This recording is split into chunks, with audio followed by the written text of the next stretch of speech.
O que vocês irão ouvir agora é um relato fiel e verdadeiro da vida de uma irmã que foi freira e, na sua ansiedade de servir a Deus, prestou culto às imagens e, não satisfazendo a ansiedade de sua alma, foi para o espiritismo, chegando até a magia negra. Irmã, sabemos que a senhora usou vários nomes. Qual é o seu verdadeiro nome? Meu nome é Dalva de Oliveira Morgado, sou membro da Assembleia de Deus de São José dos Campos, estado de São Paulo. Irmã, como foi a sua ida para o convento? Aos 8 anos de idade, eu comecei a estudar numa escola de freira e ali eu ficava admirada em ver as freiras usarem roupa diferente das outras mulheres. E procurei saber delas por que elas eram diferentes. E ela explicou para mim que ela era a esposa de Jesus, por isto que ela era separada. E a partir daquele momento eu comecei a sonhar. Eu queria também ser esposa de Jesus. E ali eu comecei a insistir com a minha mãe para me levar para o convento. Mas minha mãe não queria deixar porque eu era a primeira filha dela. E ela tinha muito cuidado e dizia que não, porque eu não poderia mais chegar perto dela, iria ter que viajar e ir para longe. Porém eu insisti muito. E ela me levou para um convento através do arcebispo de Alagoas. Lá no convento eu comecei a estudar e preparar-me para ser freira. E com 14 anos de idade eu vesti o hábito de noviça. Até então eu era uma garota muito feliz. Eu estava estudando e preparando-me com muita ansiedade para ser esposa de Jesus Cristo. Muito bem. Irmã Dalva, e como noviça, a senhora alcançou seu objetivo para ser feliz? Até então eu me julgava uma moça feliz ali. Estava aprendendo para ser esposa de Jesus. Eu queria encontrar o meu esposo. Ali no convento nós lemos muitas literaturas, muitas biografias de santos. Aprendemos a história de todos os santos da Igreja Católica. Porém, nada sabia do meu esposo. E eu achava que depois que eu vestisse o hábito de noviça, eu iria aprender mais dele. Porém, foi ao contrário. A minha vida começou a viver num clima de terror ali dentro, pois as imagens dos chamados santos começaram a falar comigo. Uma tarde, eu estava sentada na Gruta de Lourdes, sentada numa pedra, lendo um livro. De repente, eu ouvi alguém chamando-me e dizia: Dalva, vem cá, olha para mim. E eu procurei por todos os lados, pensando que fosse uma amiga, porém não encontrei ninguém. E mais uma vez ouvi chamar, e quando eu me virei, estava a Nossa Senhora de Lourdes com as mãos estendidas, os olhos piscando, e dizia: Dalva, vem para mim. E eu saí gritando que não queria mais ir para aquele lugar e que eu não queria ela. E fui aos pés da superiora, expliquei para ela, porém ela achou e falou para mim que eu estava com um problema de ilusão de ótica, que aquilo na realidade não tinha acontecido. E se acontecesse, eu devia ter ido para saber dela o que ela queria, porque era comum os santos falar com as pessoas. Porém eu tinha muito medo. Irmã Dalva, lá no convento, vocês liam a Bíblia? Não podíamos ler a Bíblia e nem tampouco pegar na Bíblia, porque a superiora nos ensinou desde que entrei para o convento que a Bíblia era sagrada e só o padre podia pegar e ler. Porém, eu era muito curiosa, eu queria saber o que estava na Bíblia. E por que a gente nunca entendia, apesar de estudarmos o latim, mas estudávamos apenas a missa em latim. Mas quando ele dava a pregação, não entendíamos nada, não sabíamos nada. Uma vez eu conversando com o padre, o capelão lá do convento, ele falou para mim que, aleluia, porque na sexta-feira da Paixão, aquela missa muito comprida, começava das 9 até 1h da madrugada, e ele dizia que estava procurando aleluia. E eu queria saber o que era aleluia. E ele explicou para mim que aleluia era uma gota do sangue de Jesus que estava dentro da Bíblia e que mudava de lugar, passava de uma folha para outra. E ele tinha que ler todo até chegar onde estava esta gota deste sangue e ali seria achada aleluia. E se não encontrasse essa gota de sangue, o mundo acabaria. Por isso que nós ficávamos naquele medo e a gente torcia e rezava muito para que a aleluia fosse achada logo com medo do mundo acabar. E um dia eu fui designada para limpar a capela. Porém, naquele dia eu achei ali a minha oportunidade e peguei a Bíblia que estava no altar e sentei no chão e pus a Bíblia no meu colo e comecei a folhear. Eu queria ver a gota do sangue de Jesus na Bíblia. E depois de folhear a Bíblia várias horas, nada encontrando, a superiora foi à minha procura e encontrou-me com a Bíblia nas mãos. E ela gritou comigo e falou que eu não podia pegar na Bíblia e que eu estava em pecado. E imediatamente chamou o padre, telefonando para que ele viesse me confessar, porque eu peguei na Bíblia. Então eu me confessei e ele passou uma penitência para mim de rezar 50 Ave Maria, 50 Pai Nosso, 50 Credo, ato de confissão, isso durante 30 dias. E ainda peguei 33 dias de castigo. Não podia nem almoçar e nem jantar, só tomava o café da manhã. Esta foi a minha penitência, por simplesmente pegar na Bíblia, procurando alguma coisa que fosse do meu esposo, porque isto era o que eu queria, era ser esposa de Jesus. Ocorreu também um fato muito estranho ali no convento. Eu, junto com minhas colegas e as alunas do orfanato, resolvemos brincar de esconde-esconde. E eu tomei a iniciativa de me esconder embaixo do altar, pois eu sabia que ali ia ser difícil as meninas me encontrarem. Porém, quando eu entrei embaixo do altar, encontrei ali um homem deitado. Ele estava seminu e então, no seu corpo havia muitas marcas de batom e sujo. E eu fiquei com medo e ele abriu os braços e tentou me segurar. Aquele homem não era outro, mas o que chamam de muito conhecido como Senhor Morto. É o Senhor que fica na Igreja Católica na Sexta-feira da Paixão para que as pessoas vá beijar. E as marcas de batom ficam no seu corpo e torna-se muito feio. E eu me assustei bastante com aquilo e saí gritando. As freiras me seguraram e aquilo foi tornando cada vez pior. O tempo passou e chegou o dia em que eu iria fazer os votos perpétuos. Então, naquela noite, nós tínhamos que ficar em meditação até as 10 horas da noite no convento, rezando o ofício de Nossa Senhora, meditando do que seria a nossa vida dali para frente. Porém, de repente, eu comecei a ouvir alguém me chamar. E eu comecei a tremer de medo, fiquei arrepiada. Eu sentia que meu cabelo estava em pé. E eu procurei pensando que fosse alguma colega, porém não era. E assim na porta da entrada da capela, bem no alto, tinha uma cruz muito grande. Naquela cruz estava presa um Cristo do tamanho natural de um homem. E quando eu olhei para aquele Cristo, ele que fica sempre com o rosto pendido para um lado, ele estava com a cabeça firme, com a cabeça em pé. Os seus olhos piscavam insistentemente. Suas mãos presas na cruz mexiam os dedos no gesto de chamar. E dizia: Dalva, vem cá, olha para mim, vem cá. E eu comecei a gritar, a dizer que eu não queria ele, que eu não queria ir para ele. E eu gritando desta forma, aquelas pinturas do rosto dele tornou-se real. Aquela marca de sangue no peito dele também começou a jorrar e caía pelo chão. E as freiras que vieram me socorrer passavam por baixo daquela porta e sujavam-se no sangue que escorria pelo chão. E eu saía correndo porque eu dizia: não me toque, as suas mãos estão sujas de sangue. E elas fizeram um cerco, me seguraram e esfregavam meu rosto no chão e dizia: veja que aqui não tem sangue. Porém era real. Eu via aquele sangue.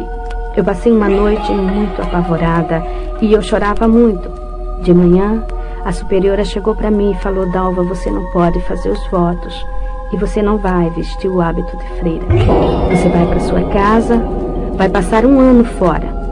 Se você melhorar, você pode voltar a ter mais uma oportunidade de fazer os votos. Irmã Dalva, e depois que a senhora saiu do convento, o que aconteceu? Foi o seguinte: a superiora aconselhou minha tia levar-me em um psiquiatra, porque segundo ela eu tinha problemas psíquicos. Minha tia me levou a uma psicóloga e a um psiquiatra. Fiz um tratamento de 3 meses. A cabo de 3 meses, a psicóloga chamou a minha tia e falou para ela terminar com o tratamento, pois eu era uma moça normal, não tinha problema nenhum. E não adiantava continuar com esse trabalho. Então, eu saí daquela psicóloga e do psiquiatra também, porque ela falou que o que eu podia ter seria alguma coisa de ordem espiritual, e isto já não pertencia mais para ela. Porém, lá no nosso apartamento já estava ocorrendo outros fatos, também extraordinários, fenômenos que não sabíamos como explicar, pois de repente alguém jogava pedrinhas, alfinetes, pregos e agulhas em cima de mim, por onde quer que eu passasse. Este fato ocorria até mesmo quando eu estava tomando banho. Era impossível que fosse alguém que jogasse essas pedras, pois nosso apartamento fica na Avenida São João, em cima do edifício do MAP, no 20º andar. Era impossível ser uma pessoa. E a nossa empregada começou a falar que eram os guias, os espíritos que estavam jogando aquelas pedras, aqueles alfinetes, porque eu era médium de berço e que eu precisava ir num centro espírita para desenvolver e também para expulsar aquilo ali. E que se eu não fosse, ela iria pedir as contas, iria sair, não tinha mais condições para ela ficar ali também. E tomamos a decisão que eu iria para o centro espírita mesmo, porque já havia crescido muito. A gente já não podia mais almoçar e nem jantar, pois aqueles fatos ocorriam, jogavam aquelas pedras, aquelas coisas por cima até mesmo dos alimentos. E aquela senhora me levou em um centro espírita de mesa branca de Allan Kardec, na Estrada dos Remédios. Lá, o chefe do centro, que é o que chama um mentor espiritual, ele fez uma série de passes, segundo ele, expulsando e fazendo uma limpeza em mim, tirando aqueles espíritos que estavam fazendo essas coisas lá no apartamento. E ele explicou para nós que esses espíritos eram espíritos de pessoas que haviam falecido, porém não tinham tomado conhecimento de que estavam mortos e achavam-se dono do apartamento. E quem chegasse ali, ele fazia essas coisas para assustar. E quem tinha mediunidade percebia e via. Era o que ocorria comigo. Eu era também deficiente física. Eu tinha osteomielite, ou seja, câncer no meu joelho esquerdo. Minha perna era um pouco mais fina e mais curta que a outra. E quando ele viu isto na minha perna, ele falou que eu era assim porque na reencarnação passada, em uma discussão com uma jovem, eu havia cortado a perna desta jovem. E nesta encarnação, eu teria que pagar o sofrimento que ela passou. E eu gostei, mas comecei a acreditar naquele homem, porque realmente o médico já havia falado que ia chegar numa época em que eu iria cortar a minha perna, porque o câncer, o câncer da osteomielite, ele destrói o osso da perna. É uma dor constante, eu fazia várias infiltrações, raspagens e tudo mais, e sempre a doença acelerada. E eu comecei a desenvolver ali no centro espírita. No centro espírita, nós encontramos os que chamam espíritos familiares. Em Jó, capítulo 7, versículo 9, a palavra de Deus nos diz o seguinte: os que descem à sepultura nunca tornará a subir. Então, o diabo, ele fica camuflado, escondendo a verdade para ludibriar as pessoas. Nós encontramos também em Isaías, no capítulo 8, versículo 19, o Senhor Deus nos advertindo também que não se deve consultar os espíritos familiares e os adivinhos que chireiam e murmuram entre os dentes. Assim como Deus coloca um anjo ao redor daqueles que o amam e que o buscam, o diabo também coloca um demônio ao redor das pessoas também que o servem. E quando aquela pessoa vem a falecer, aquele demônio assume a personalidade daquela pessoa, passando-se por ela, e manifesta no centro espírita e diz para as pessoas que estão ali presentes: eu sou teu pai, eu sou a tua mãe, eu sou teu irmão, o teu vizinho, o teu amigo. As pessoas às vezes querem duvidar, porém ao escutar a voz é a mesma. E também aquele espírito diz: olha, eu gostava de usar uma roupa desta cor, eu usava este terno, ou mesmo este vestido, e eu gostava de comer este tipo de comida, e eu deixei na gaveta um objeto assim, um bilhete escrito no bolso da camisa, está no guarda-roupa assim, e a pessoa vai procurar e lá encontra exatamente como o diabo falou, e passa a acreditar naquele demônio, porque tudo isto não passa de demônios. E ali no Espiritismo eu passei 4 anos. Dali eu saí porque eu já havia cauterizado o meu entendimento, meu coração já estava endurecido. O diabo já estava conseguindo me transformar numa serva dele. E eu procurei algo que fosse melhor, e fui para a Umbanda. Na Umbanda eu comecei a ter experiências em incorporar e manifestar os chamados Exus, pombagiras, pretos velhos, caboclos e orixás. Orixá é o Zemanjá, a Oxum, Iansã, Xangô e tantos outros. Fazia muito trabalho nas encruzilhadas à meia-noite, trabalhos também de cemitério. Participava também de muitas festas, como eles chamam ali dentro, que é matança, beber sangue de animal, essas coisas todas. Ali na Umbanda encontram-se esses espíritos que cheireiam e murmuram entre os dentes. Quando o demônio manifesta, o chamado preto velho, o caboclo, ele curva-se todo, ele abaixa-se com o rosto quase entre as pernas, procurando sempre um cigarro, um cachimbo, ou mesmo um banco, e ele diz: louvado seja Jesus Cristo. E as pessoas que estão ali, ao redor, julgam entender que o demônio falou: louvado seja nosso Senhor Jesus Cristo. É mentira de Satanás. A pessoa que está com seus ouvidos agravados, o entendimento cego, ela entende: louvado seja nosso Senhor Jesus Cristo. O diabo, ele não pronuncia o nome de Jesus porque ele estremece, simplesmente em pensar no nome do Senhor Jesus. Mas eu também estava cega, eu também estava ludibriada, meu coração já havia virado uma pedra. E depois de passar quase 5 anos na Umbanda, chegou um dia em que o chefe do terreiro chegou para mim e falou: Dalva, aqui não dá mais para você ficar, porque aqui ou eu ou você já está sabendo mais do que eu, você já recebe mais entidades do que eu, os trabalhos mais pesados já é você que faz, então procura algo mais forte, sai daqui. Irmã Dalva, segundo essa expressão do chefe do terreiro, o que significa essa palavra mais forte, um lugar mais forte?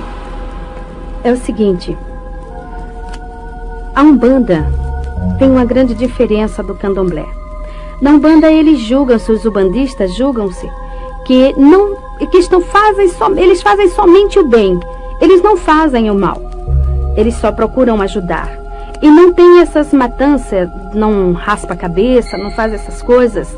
O diabo ali, ele é mais sutil, enganando as pessoas, com essa história de que os pretos velhos são os negros africanos, os caboclos são os índios que morrem, enganando assim as pessoas.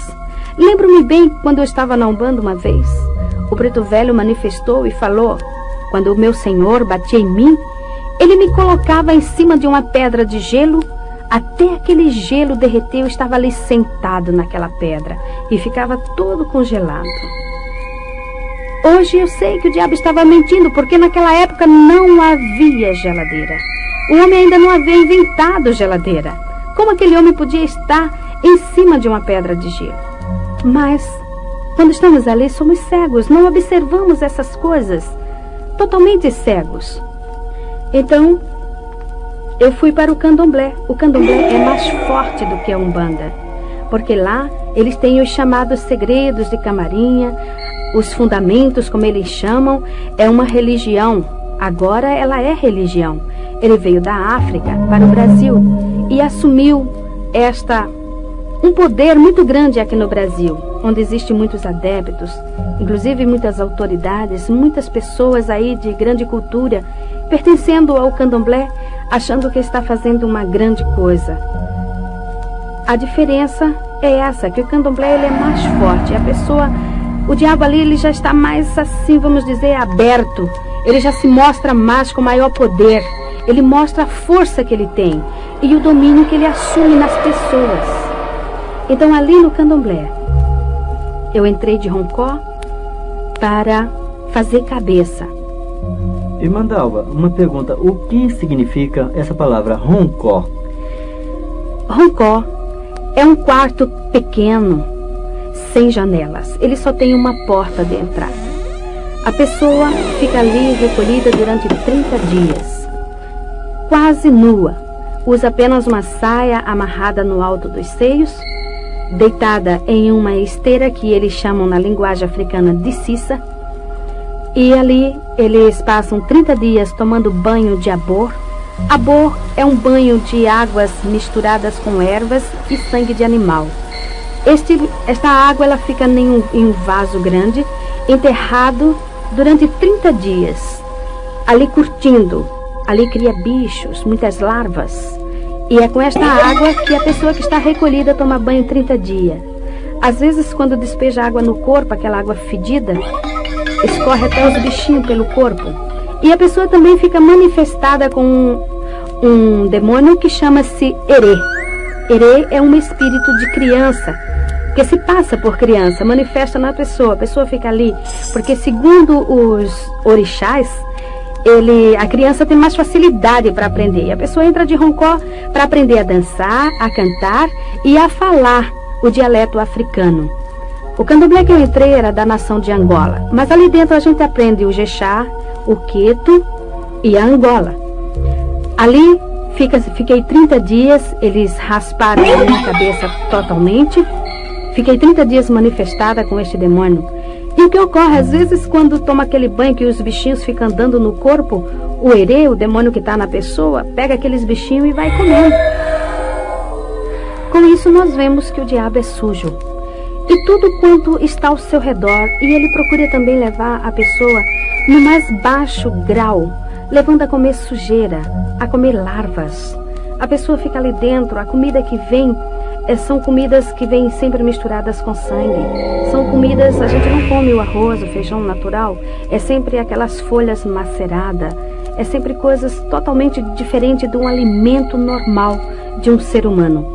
E depois de 30 dias que está passando por esta fase toda, que já aprendeu a dançar, já foi raspada a cabeça, então dá-se a matança de 21 animais. Aquele animal é tudo ele cortado em cima da pessoa, o sangue derramado no seu corpo e espargido em cima dos que eles chamam de sacudimento. São comidas que ficam ali expostas em tigelas e também pega-se com uma pedra que chama otar. Ali fica preso naquela pedra a vida da pessoa. Tudo que o pai de santo ou a mãe de santo quiser fazer com a pessoa, pega aquela pedra e chama pelo nome do orixá através daquela pessoa, porque a pessoa também recebe o nome do orixá, o nome que o próprio orixá vai dar no dia da saída dele, que chama saída do santo. Então ali ele pode fazer o que ele quiser com a pessoa, desde que é feito essa matança. Depois que é feita também curas, cortes no corpo da pessoa, que eles chamam de fechamento de corpo, que esses cortes são feitos com a navalha. No meu corpo ainda existem essas marcas, mas o Senhor, pela sua misericórdia, está fazendo desaparecer, mas ainda existem marcas, como o irmão mesmo pode ver, tem marcas ainda nos meus braços que comprovam isto, que são as curas feitas. Também eles cortam no alto da cabeça, onde vai ser derramado o sangue, que eles chamam de axé. E depois o orixá sai para dar o nome. Irmã Dalva, o que é orixá? Orixá é uma palavra africana que vem do jeje. Então orixá significa santo para ele. E em vez de chamar santo, chama orixá. Por isso que dá-se o nome de pai de santo, ou seja, pai de orixá. E a pessoa recebe o santo. A pessoa tem o santo de frente, tem o do lado esquerdo e o do lado esquerdo, do lado direito. Então o de frente, que é o pai ou a mãe. No meu caso, eu tinha o santo que eles chamavam Oxum Apará e o Logum Edé, que esses orixás, a Oxum Apará, segundo eles diziam que era uma santa guerreira. Por isso que eu era muito agitada, muito bagunceira, muito briguenta. E também o Logum Edé. Logum Edé é um príncipe de Satanás. Fiquei sabendo isso depois que eu me encontrei com Jesus. Ele saiu. Então, ele saiu, foi ele que fez a festa, uma festa de 3 dias, dia e noite, tocando e a gente dançando, ali manifestada naqueles demônios. Primeiro sai o Herê. O Herê, ele sai todo pintado, com bolinhas brancas na cabeça, totalmente raspada. Depois sai a que eles chamam mãe de cabeça, que no caso seria o Oxum Apará. E depois sai o último, que era o pai, o Logum Edé. Todos eles vestidos tipicamente. Uma coisa muito incrível é que eles usam vestimentas africanas que falam muito com as roupas das imagens, né, dos santos chamados católicos, porque há uma assimilação muito grande da história desses orixás com as histórias dos santos católicos. Por isso que os africanos, o Brasil aceitou muito o sincronismo do africano aqui no Brasil devido à história desses orixás. Uma coisa muito incrível também, e doloroso de nós falarmos sobre isso, é sobre a padroeira do Brasil. Porque nós sabemos do candomblé que esta estátua é uma estátua africana. Ela veio junto com os negros, no navio negreiro, em um dos navios, e no candomblé existe um ritual que a imagem que é quebrada a cabeça, ela tem que ser jogada no rio. Ela não pode. E segundo o que nós aprendemos ali dentro, essa estátua seria a Oxum. É uma jovem escura e usa aquela vestimenta da que chamam Aparecida. É aquela mesma roupa e quando sai no candomblé ela sai vestida daquele jeito. Por isso o nosso Brasil está numa miséria total, porque está servindo não a Deus. Então ali, depois que sai vestido tipicamente, no dia seguinte, no final de tudo, dá-se o que eles chamam de axé do santo, ou seja, despachar aquelas matanças todas. Já passou 7 dias. As vísceras dos animais são fervidas em azeite do dendê e colocadas no altar, ali no roncó, para depois levar para o quarto do santo. Aquelas coisas ali expostas ficam podres depois de 3 dias. Mas a mãe de santo, ou o pai de santo, manifesta a Iaô, porque quando a pessoa entra de roncó é para ser Iaô, ou seja, inicianda. A palavra Iaô significa inicianda, ou seja, aprendiz. Ela vai aprender para mais tarde ser mãe de santo de candomblé. Então, ali dentro, ela manifesta de novo no santo, e a mãe de santo tira pedaços daquelas vísceras que já estão totalmente estragadas e dá para o santo comer. Então a pessoa come aquelas vísceras, metade quase daquelas vísceras estragadas. E eles ainda pegam a cabeça dos animais, cozinham misturada com farinha, até os ossos derreterem. Depois que derrete tudo aquilo, fica aquele pirão.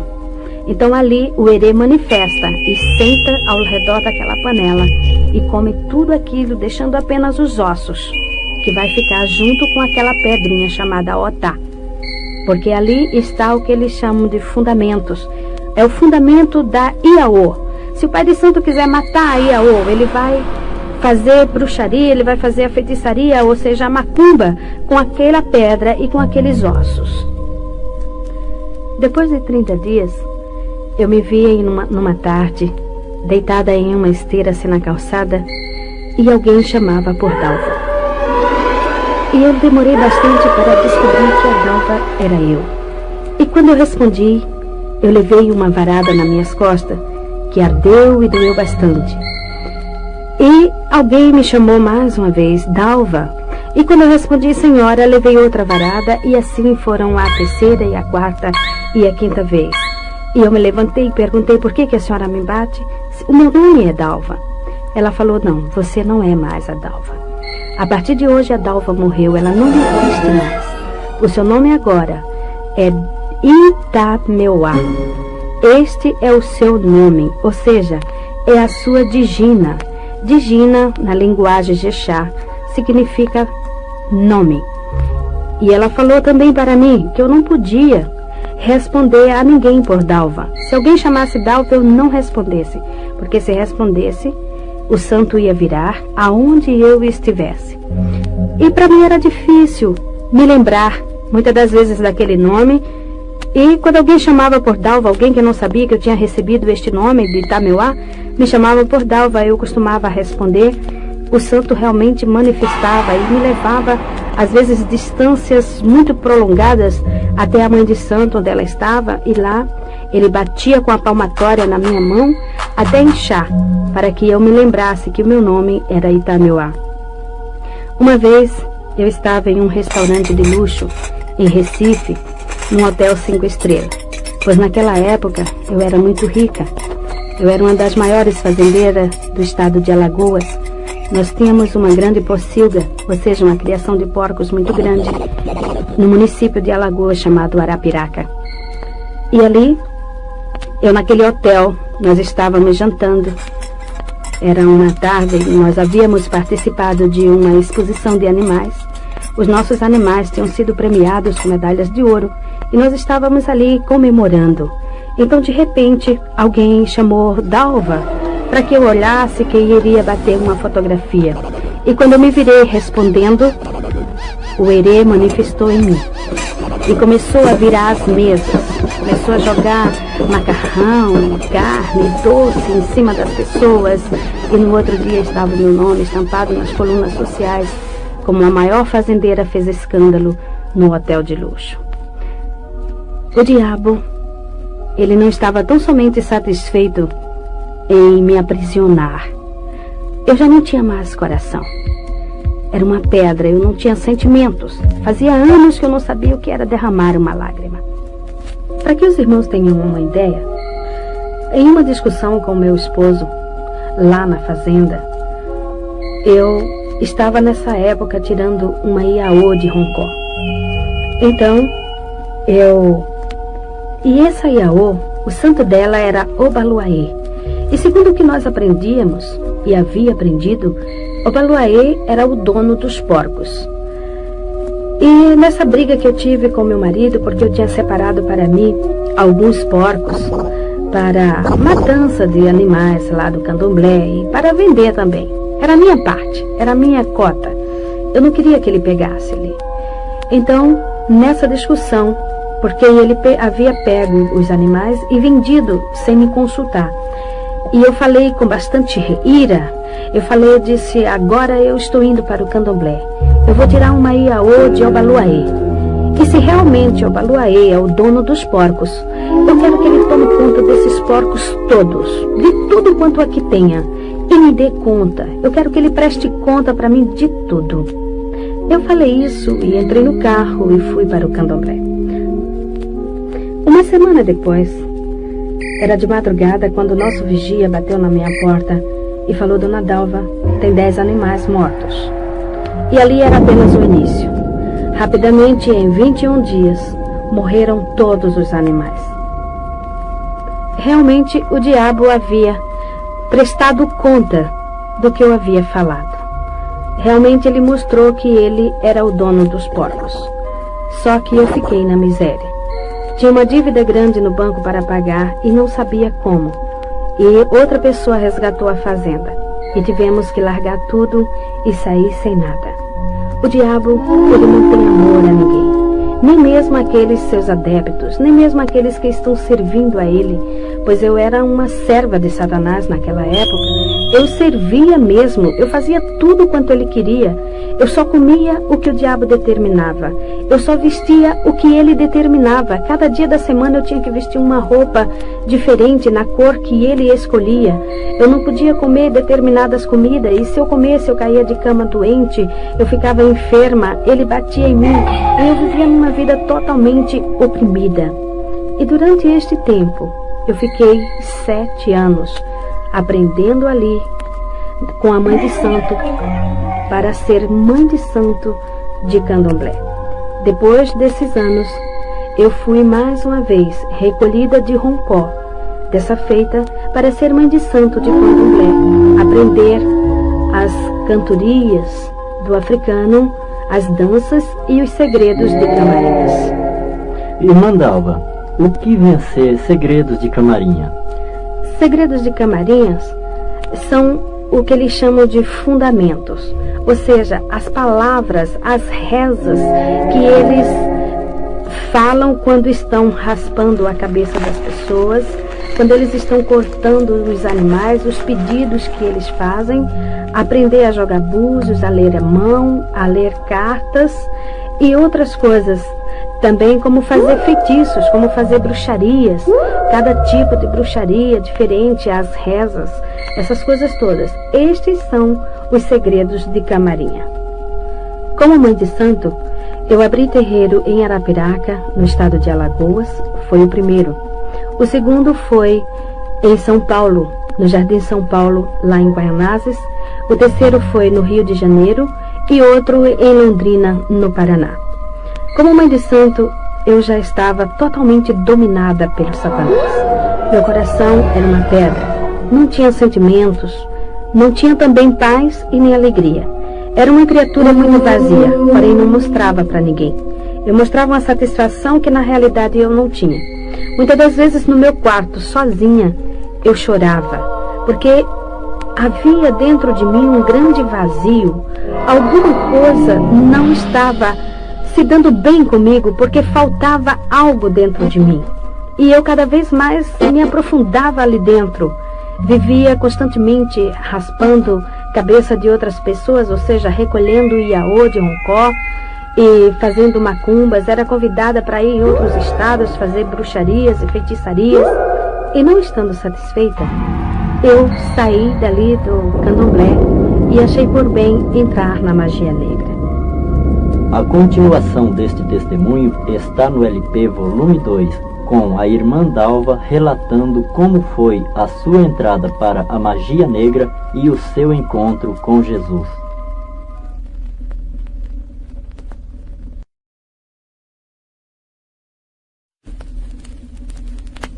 Irmã Dalva, qual a diferença entre o candomblé e a magia negra? A diferença é a seguinte: no candomblé, o pai de santo e a mãe de santo recebe um poder dado pelo santo da pessoa, pelo orixá que a pessoa raspou a cabeça, e ele já não manifesta mais, não incorpora mais o orixá. E passa a fazer todos os trabalhos de candomblé, ou seja, raspar a cabeça, jogar búzios, essas coisas todas, e inclusive fazer macumba sem manifestação. Apenas ele manifesta em outras pessoas, mas o pai de santo não. Então ele faz tudo consciente. Contudo, a gente não conhece o orixá assim, mais de perto. A gente sente a sua influência, mas não conhece. Já na magia negra, não. Na magia negra, a participação já é mais forte. O demônio, ele já apresenta-se claramente. Ele já vem ele mesmo falar com a pessoa. Quando eu entrei na magia negra, o diabo, ele falava comigo. Toda meia-noite eu sentava na mesa, acendia uma vela e ele vinha, puxava outra cadeira e sentava-se em minha frente. E ali ele me ensinava feitiços, bruxarias. Muitos feitiços ele me ensinou e muitas bruxarias. Eu vivia fazendo tudo quanto ele me mandava. Uma vez eu estava com 6 meses de grávida, na minha terceira gravidez. E eu fui fazer um trabalho de bruxaria no cemitério de Guaianazes à meia-noite. E eu tinha que pular o muro. E nesse trabalho eu teria que desenterrar um defunto de 3 dias, cortar a sua garganta e fazer o feitiço ali dentro e depois cobrir de novo. E quando eu pulei o muro, levando navalha, a faca, levando as farofas, levando aquelas coisas todas que o diabo designava, eu caí de mau jeito e comecei a sentir dores e entrei em trabalho de parto ali. Mesmo assim, eu fui até a cova, onde durante o dia eu já havia marcado qual era. E consegui desenterrar o defunto e fazer tudo aquilo que o diabo havia mandado. Porém, 2 dias depois eu estava no hospital e perdi meu filho, que nasceu morto. E assim eu continuei. E eu fazia várias perguntas para o diabo.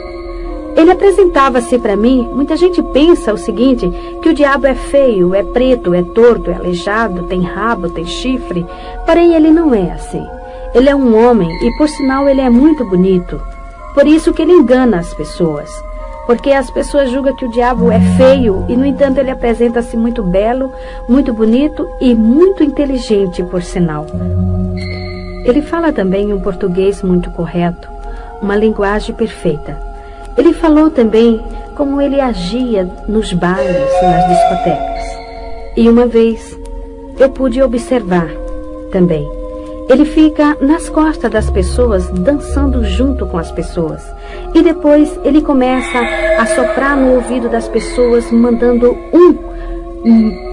fazer algum gracejo com a esposa ou com a namorada do outro. E assim começam as brigas. E quando começa a discussão, os tapas, então ele encosta-se na parede e começa a dar risada e rola pelo chão, balançando com as pernas.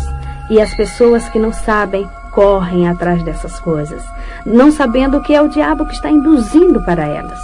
Uma outra pergunta também que eu fiz para o diabo foi sobre as velas. Eu não conseguia entender por que o diabo pedia tantas velas. Por que ele, quando ia fazer um despacho, ele pedia sempre 21 velas, 70 velas? E por que tantas velas? Então ele explicou para mim. Foi quando eu descobri que o diabo, ele não tinha luz. Ele falou para mim, olha, Itameuá, eu não enxergo a luz. Eu falei, mas e o sol? O sol brilha aí durante o dia. Ele falou, não, eu não enxergo o sol. Eu não vejo luz nenhuma. A única luz que eu vejo é a luz da vela. Por isso que eu peço bastante vela.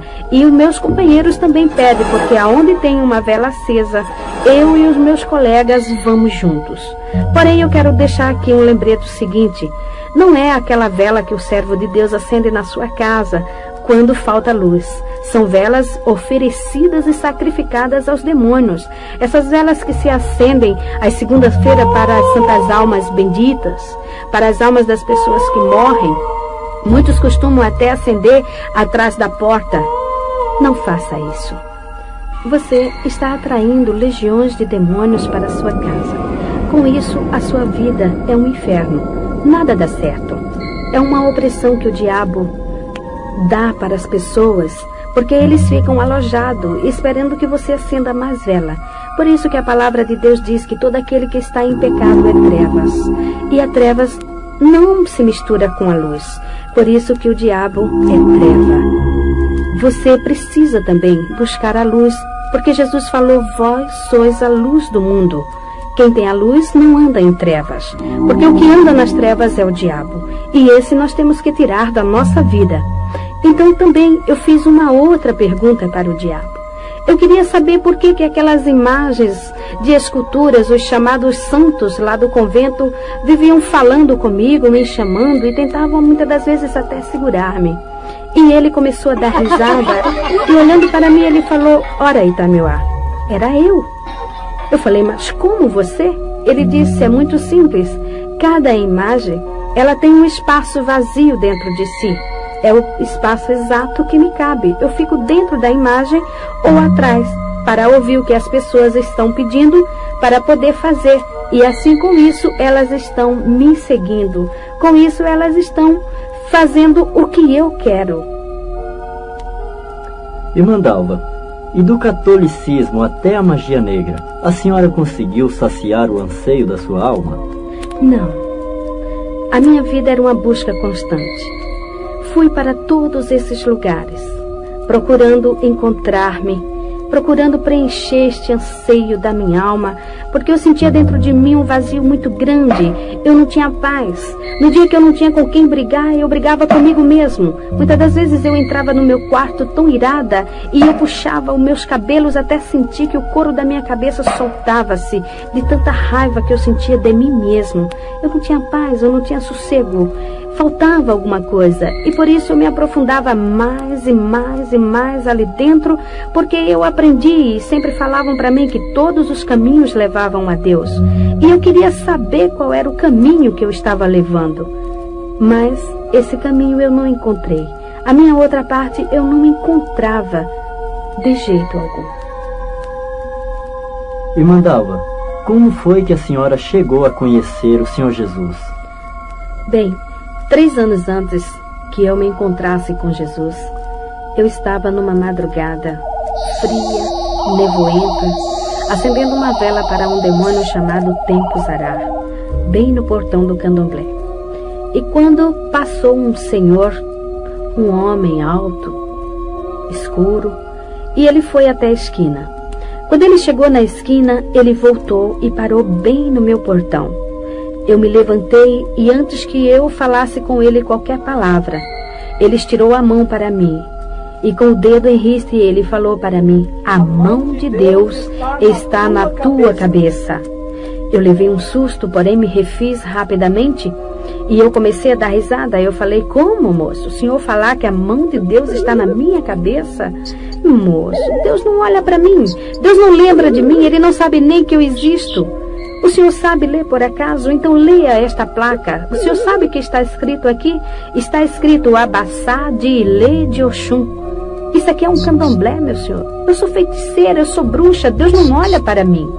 Ele falou: a senhora está enganada. Quando eu cheguei na esquina, Deus falou no meu coração e falou: volta e fala para aquela mulher tudo quanto eu te mandar. E ele está dizendo que vai tirar a senhora daí, porque ele tem um grande plano na sua vida. Então eu comecei a dar risadas e eu gargalhava mesmo. Eu falei: agora estou vendo que o senhor está bêbado. Deus me tirar daqui? Meu senhor, uma hora dessa, o senhor falando besteira na minha porta.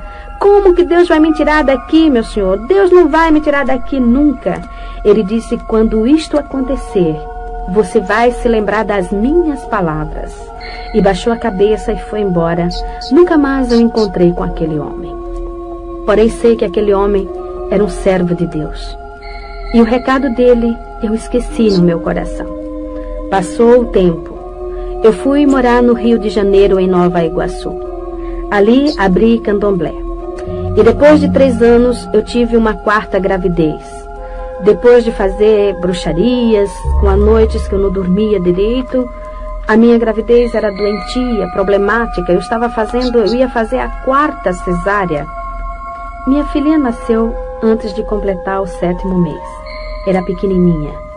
Teve toda sorte de enfermidade. Nasceu com os rins paralisados e internada no hospital da Polícia Militar no Rio de Janeiro. Ela ficou 4 meses.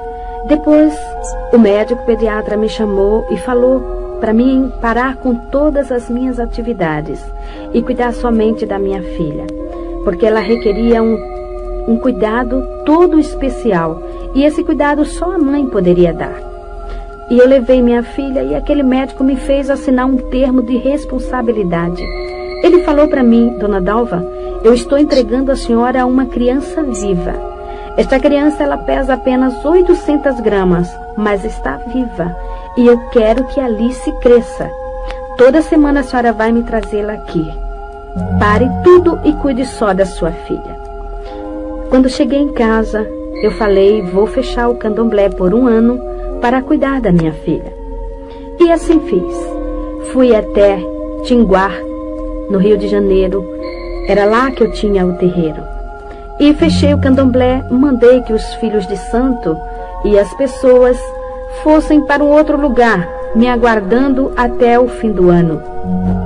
Porém, quando eu cheguei em casa, o diabo apresentou-se para mim e falou: Itameuá, você não pode fechar o candomblé. Eu falei: claro que eu posso, eu preciso cuidar da minha filha. Ele disse: não, você não pode, você não se domina, você não faz a sua vontade, porque eu mando em você, você é minha, você me pertence. Você já esqueceu o pacto que você fez comigo? Portanto, você não vai fechar o candomblé, porque eu preciso de você trabalhando. Eu falei: mas eu tenho que cuidar de minha filha. Ele falou: não importa, dê a sua filha para quem quiser cuidar, porém você vai abrir o candomblé. E eu voltei a abrir o candomblé. Porém, eu precisava cuidar da minha filha. E insistindo, ele falou: Itameuá, você não serve mais para nada. Você não presta mais. Eu vou te matar. E passou a partir daquele instante a bater em mim de chicote. Ninguém via o chicote, porém o meu corpo começou a nascer vergalhões, bolhas de fogo, que abria-se, corria aquela água que fedia, e coçava, queimava, ardia. Eu não tinha sossego, eu não podia fazer nada, só me coçando. Fiquei igual uma leprosa. A minha carne fedia, não podia cuidar de minha filha e nem da minha casa. E mesmo sofrendo desta forma, eu era obrigada a bater candomblé todo fim de semana, a ir para os cemitérios, para as encruzilhadas, fazer bruxarias e feitiçarias, porque eu não podia parar, que o diabo não deixava. Foi aí então que o meu marido, o companheiro que eu tinha naquela época, nós havíamos casado no candomblé, ele lembrou-se que foi criado num lar cristão. Em Provérbios capítulo 22, versículo 6, diz: educa o menino no caminho em que deve andar, porque mesmo quando envelhecer não se desviará dele. Ali estava um homem que foi criado no lar cristão. Aos 15 anos de idade ele ainda estava aprendendo na escola dominical, mas havia desviado-se, enveredando-se por tantos caminhos, até o da bruxaria também. E ele lembrou-se de Jesus e foi reconciliar-se com o Senhor. Ali ele libertou-se também, encontrando-se com Jesus, e juntou-se ao círculo de oração, e começou a jejuar e orar junto com as irmãs, para que Deus quebrasse as forças do diabo, para que Deus fechasse o candomblé, para que Deus tirasse todas aquelas pessoas, aqueles chamados filhos de santo, e as pessoas que iam ali para jogar búzios. E a oração do justo pode muito em seus efeitos. Depois de 15 dias, eu não entendia por que o meu marido não vinha para casa, mas ele estava 15 dias de jejum e oração para que Deus me tirasse das garras de Satanás. Então, de repente, os filhos de santo começaram a discutir, e eles viravam para mim, porque no candomblé, o filho de santo é obrigado a respeitar a mãe de santo, tem que chamar de mãe, e quando vem para dar a bênção para ela, ele beija o chão onde ela pisa. Tamanha é a humilhação que o diabo exige da pessoa. E eles chegavam para mim e diziam: mãezinha, eu não vou ficar mais aqui. E pegava os assentamentos dele, a altar dele, os fundamentos, e iam levando. E de repente eu me vi sozinha ali dentro. E fechei o candomblé e fui para minha casa. E mais uma semana de oração, para que Deus quebrasse as forças do diabo que estava no meu coração, para que eu pudesse ouvir a palavra de Deus. Pois o meu marido, ele pegava a Bíblia para ler para mim, porém ele não conseguia, porque mal ele começava a ler, eu caía num sono profundo, ou então o demônio manifestava e me deixava inconsciente 3, 4 dias. E assim, neste sofrimento, eu passei 3 meses, sofrendo desta forma. Porém, as orações, Deus começou a operar. O diabo começou a ver-se quebrado. E chegou para mim numa noite e falou: Itameuá, fala para o Ari, te dá dinheiro e comprar tudo quanto for necessário e faz uma obrigação. Faz um bori, porque eu resolvi te perdoar. Irmã Dalva, o diabo perdoou mesmo a senhora? Não, foi um falso perdão. Segundo o diabo, ele chegou para mim e falou, depois que eu fiz a obrigação, ele disse que estava apenas me dando uma nova oportunidade. Só que com muita sutileza ele falou, ele disse: bem, eu preciso levar alguém no seu lugar. E eu vou levar a tua filha. Ela é de 7 meses. E tudo que é de 7 é meu. Eu vou levá-la. Eu falei para ele: a minha filha você não vai levar. Ele disse: vou. Eu vou levá-la. Eu faço o que eu quero de você. E o que você tem é meu. Eu falei: não a minha filha. Porém, a minha filha começou a defecar sangue. Ela tinha dias que amanhecia com 42 graus de febre. Eu corria para o pediatra e quando eu lá chegava, a garota estava totalmente restabelecida. O médico olhava para mim, ria e dizia: Dalva, a sua filha não tem nada, Alice está muito bem. Você que está precisando de um tratamento. Você está precisando de médico. Essas feridas vão lhe prejudicar. Pois eu ainda estava com muitas chagas no meu corpo devido às chicotadas do diabo. Quando chegava em casa, continuava toda a enfermidade. Em Êxodo, capítulo 20, versículo 5, o Senhor diz que visita a iniquidade dos pais nos filhos até a 3ª e a 4ª geração daqueles que o aborrecem. Enquanto o diabo estava batendo em mim, eu estava acomodada. Eu aceitava suas chicotadas. Eu não tinha força para lutar com ele, pois eu tinha consciência do que eu havia feito. Eu era uma pessoa realmente dependente do diabo. E eu aceitava tudo o que ele fazia porque eu tinha medo, eu temia. E eu sabia mesmo que ele iria me matar. Porém, eu estava confiando que ele fosse realmente me dar esta oportunidade. Porém, quando ele falou que ia tocar na minha filha, e eu vi que a minha filha realmente estava padecendo, eu comecei a lutar. E eu falava para ele: você não vai levar minha filha, você não vai matá-la. Ele dizia: vou, Itanoá, eu faço o que eu quero. Eu falei: não na minha filha. O Ari, quando saía para o quartel, ele deixava escrito o endereço da igreja em cima da geladeira. E ele falava para mim: Dalva, eu sei que o diabo vai fazer alguma coisa em uma hora em que eu não estiver em casa.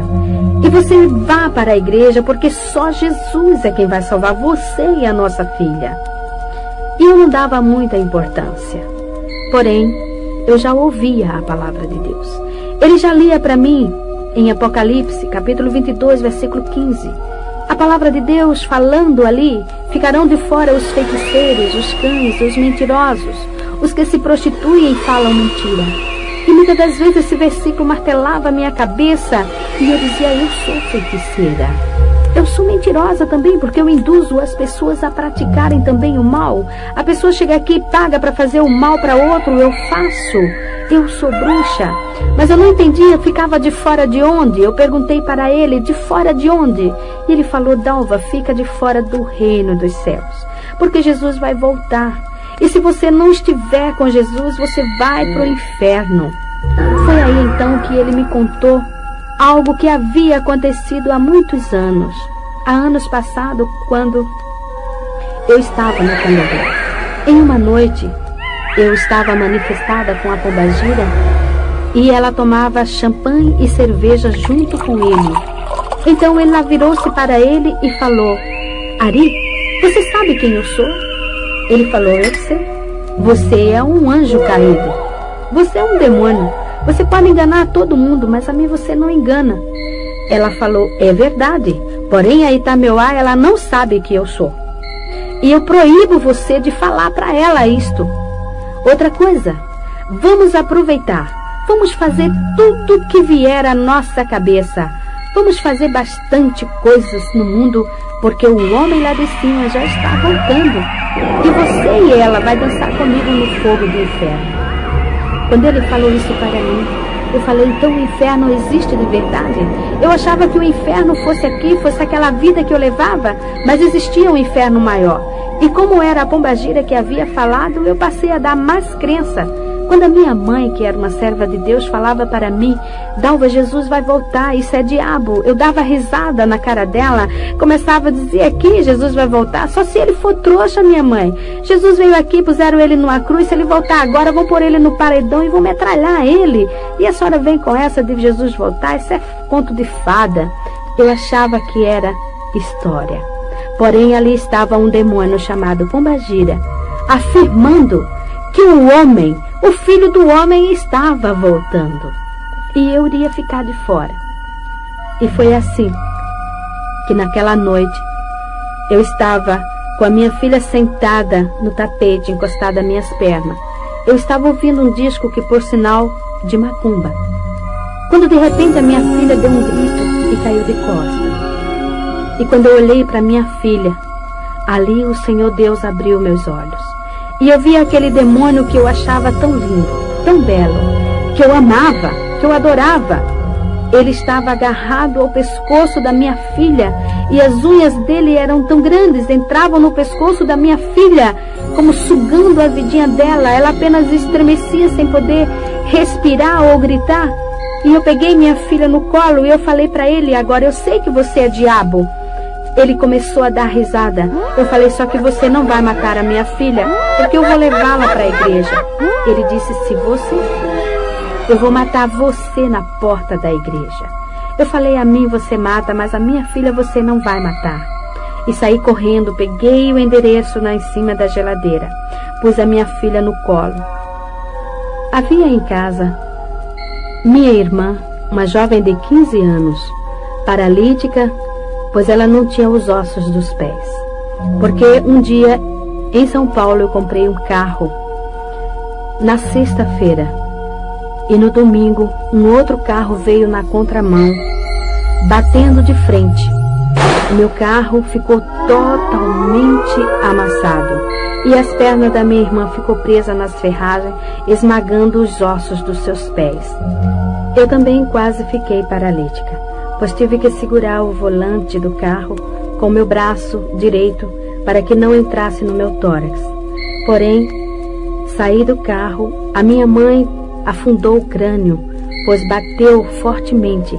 Minhas filhas não morreram, porque estavam sentadas no banco traseiro e foi jogada para o teto do carro. Então, o nosso carro foi vendido para Ferro Velho. Minha irmã foi para o hospital. Lá foi feita a cirurgia, tirando os ossos dos seus pés esmagados. Ficou paralítica. Já havia 3 anos que ela estava. Ela só andava de gatinhas ou de joelhos. Uma jovem que já ia completar 18 anos. Então ali, vendo minha filhinha morrendo, arrastei a minha irmã de joelho pela rua, com a minha filha no colo apenas estremecendo.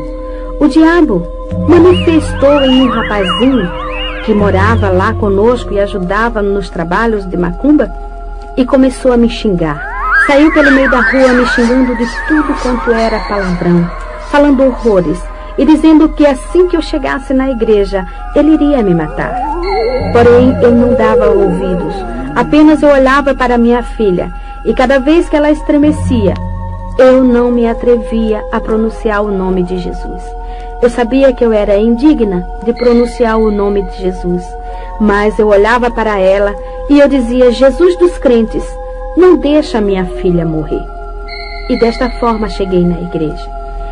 Entrei correndo com a minha filha no colo, minha irmã arrastando-se de joelho, e joguei minha filha no colo do pastor e falei: ore por ela, salve minha filha, porque o diabo está matando. Se o Senhor tem poder, faça alguma coisa, cure a minha filha. Ele disse: eu não curo, porém Jesus Cristo cura. E orou na minha filha. E imediatamente eu vi quando aquele demônio soltou a minha filha. E ela começou a rir e veio para o meu colo dando risada. Naquela hora, o Espírito Santo começou a tocar no meu coração. Quando leio na palavra de Deus, o Senhor Deus falando para o seu povo: tirarei de vós o coração de pedra e darei um coração de carne. Eu me alegro e me regozijo e digo: Senhor, tu fizeste esta cirurgia em mim, porque o meu coração era pedra. Eu não tinha sentimentos, eu não tinha amor, eu não tinha nada dentro de mim. Faziam uns 10 anos mais ou menos que eu não sabia o que era derramar uma lágrima sequer. E ali naquele instante estava eu chorando, e meus olhos saíam lágrimas copiosamente. Porém eu, envergonhada, olhava para os irmãos de um lado para o outro e eu dizia: por que eu estou chorando? Eu não quero chorar. Mas quanto mais eu assim falava, mais eu chorava. E naquela hora também o pastor virou-se para minha irmã e falou: jovem, fica em pé, eu vou orar por você, porque você precisa de Jesus. Então a minha irmã estirou os pés e mostrou para o pastor e falou: eu não fico em pé, porque os meus pés não têm ossos. E ele, olhando para aqueles pés atrofiados, falou para ela: Jesus pode te dar ossos novos. Você crê nisso? Você quer Jesus na sua vida? Ela falou: eu quero. E ele orou sobre os pés da minha irmã, e ela imediatamente ficou de pé. Começou a correr, a andar ali na igreja. Eu comecei a soluçar. Eu olhava para minha perna com câncer. A minha perna continuava com a mesma enfermidade. Aqueles guias haviam me prometido curar e nunca me curaram. E ali estava, num piscar de olhos, a minha irmã andando, correndo, com os pés novinhos, e a minha perna afinando e diminuindo de tamanho. Foi quando o pastor virou para mim e falou: senhora, eu vou orar agora por você. Eu olhei para ele e falei: não toque em mim, porque o diabo falou que ia me matar, que se eu morrer o senhor vai para a cadeia. Ele falou: mas Jesus te ama. Eu falei: moço, Deus não olha para mim. Eu sou feiticeira. Eu tenho candomblé, eu sou da magia negra, eu já fiz pacto com o diabo, eu conheço o diabo face a face. O senhor acha que Jesus olha para mim? Ele falou: irmã, Jesus falou: vinde a mim todos os que estáis cansados e oprimidos, e eu vos aliviarei. Tomai sobre vós o meu jugo e aprendei de mim, que sou manso e humilde de coração, e encontrareis descanso para vossas almas. E a senhora está precisando disso. O diabo está lhe oprimindo. Jesus ama a senhora. Ele te perdoa. Quando ele falou perdoa, eu falei: o senhor acha mesmo que Jesus vai me perdoar? Ele falou: Jesus vai te perdoar, porque ele morreu na cruz do Calvário por você. Ele derramou o seu sangue para lhe redimir. Ele liberta você de todos estes demônios. Basta que você entregue a sua vida para ele. Você quer Jesus? Eu não podia falar. As lágrimas eram demais, eu soluçava. E eu sei que naquele instante, não somente a minha boca falou, mas como minha alma, meu espírito, todo o meu ser falou: eu quero Jesus. Quando eu fechei meus olhos e o pastor pôs a sua mão na minha cabeça, eu vi o diabo pular na minha frente. E ele, que era tão belo, começou a crescer e de repente começou a cair casca dele. Eram cascas que caíam e ele foi transformando-se em um monstro. E era muito grande, muito alto. O pé dele era enorme e levantou a perna dele e me pisou. E eu caí no chão, aquele pé me esmagando. Eu queria movimentar-me e não podia. Eu queria gritar, também não podia. Eu queria respirar e não podia. E eu pensei: agora eu estou morrendo. Mas ao longe, eu ouvia a voz do pastor que dizia: demônio, em nome de Jesus, sai! Sai! Porque enquanto eu me via nesta situação, na realidade estava manifestando legiões de demônios. Demônios que xingou o pastor, demônios que quebrou bancos na igreja, demônios que chamou o pastor para briga, fez horrores dentro da igreja. Por último, fiquei caída ali no chão. E o pastor me falou que eu já estava ficando roxa, pois não respirava. E ele começou a clamar por Jesus. E ele falou: Senhor, o que eu faço, Senhor? Esta mulher está morrendo. E ele falou para mim que o Espírito Santo falou no coração dele: quem está matando esta mulher é um príncipe de Satanás. Chama um querubim para que te ajude. E eu ouvi a voz dele bem distante falar: Senhor, manda um querubim para expulsar esse espírito de Satanás que está matando esta mulher. E eu vi uma mão que brilhava passar pelo telhado. Era uma mão muito bonita. Pegou na perna daquele monstro e saiu levando. Uma simples mão, levando um monstro tão grande. E eu sei que era a mão do meu Jesus, porque naquela mão havia uma cicatriz. E era a cicatriz do prego que furou a mão de Jesus. Aquela mão, eu sei e tenho certeza que era a mesma mão que aquele servo de Deus 3 anos antes tinha visto sobre a minha cabeça. Realmente ali estava cumprindo-se a profecia que o Senhor havia falado na boca daquele servo. Me levantei ali do chão, leve. Eu não sentia o chão nos meus pés. Sentei no banco e comecei a lembrar de tudo. De tudo quanto eu havia praticado e feito, e como Jesus era bom Eu estava leve, aquele fardo havia tirado. Realmente o Senhor havia levado meu fardo. Eu não tinha mais raiva dentro de mim, não tinha mais ira. Realmente eu estava transformada. Realmente eu estava ali nascendo uma nova criatura. Irmã Dalva, agora com Jesus eu creio que a senhora conseguiu satisfazer o anseio da sua alma, não é verdade? É sim. Agora eu posso afirmar que sou uma mulher realizada. Tudo quanto eu queria para a minha vida, tudo quanto eu desejava ter, hoje eu tenho, porque eu tenho paz.